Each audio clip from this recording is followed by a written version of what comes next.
Buongiorno e benvenuti. Io sono Pier Antonio Polloni e sono uno psicologo corporeo e questa è Psicologia Pratica, una rubrica che riflette sul proprio benessere personale e la realtà quotidiana. L'argomento di oggi è: come mai siamo sempre più stanchi?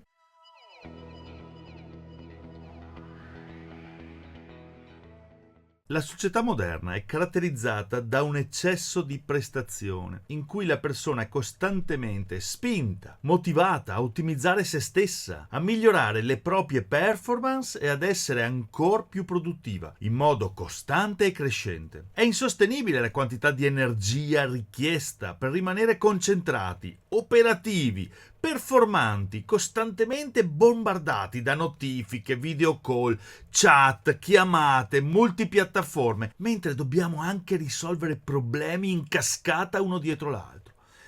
Questo porta a un esaurimento psicofisico che è diffuso ovunque. Se nella società del passato la fatica tipica era collegata per lo più ad un impegno fisico manuale, la stanchezza della società attuale nasce per lo più dall'interno dell'individuo. Dal punto di vista della psicologia, la stanchezza è un fenomeno abbastanza complesso, può manifestarsi come una sensazione di affaticamento, di esaurimento, anche di mancanza di energia, influenzando negativamente, sentite un po', tutto il benessere generale.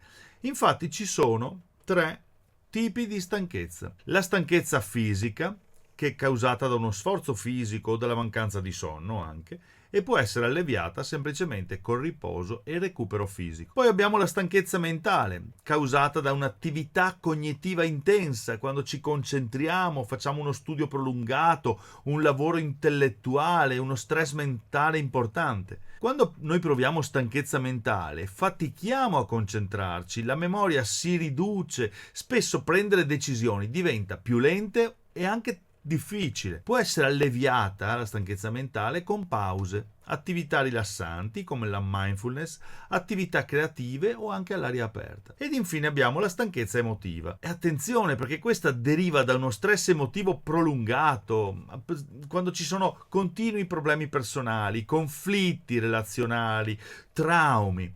Immaginate l'allarme perimetrale di casa vostra. Se è stato ben configurato, si attiva al passare di un ladro e non certo a quello di un gatto. Ma se il livello di allarme fosse tarato per suonare al passaggio di lumache ed insetti, potete immaginare che notti insonni che avreste.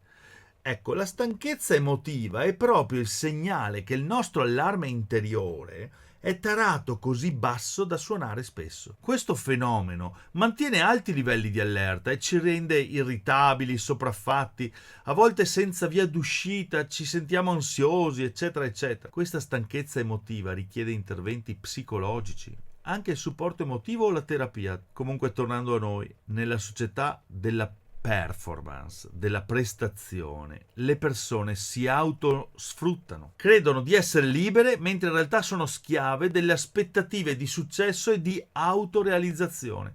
Siamo costantemente bombardati da qualcuno o qualcosa che cattura la nostra attenzione e fa spesso leva sulle nostre passioni. Veniamo stimolati da modelli di bellezza, forma fisica, prestazioni elevatissime.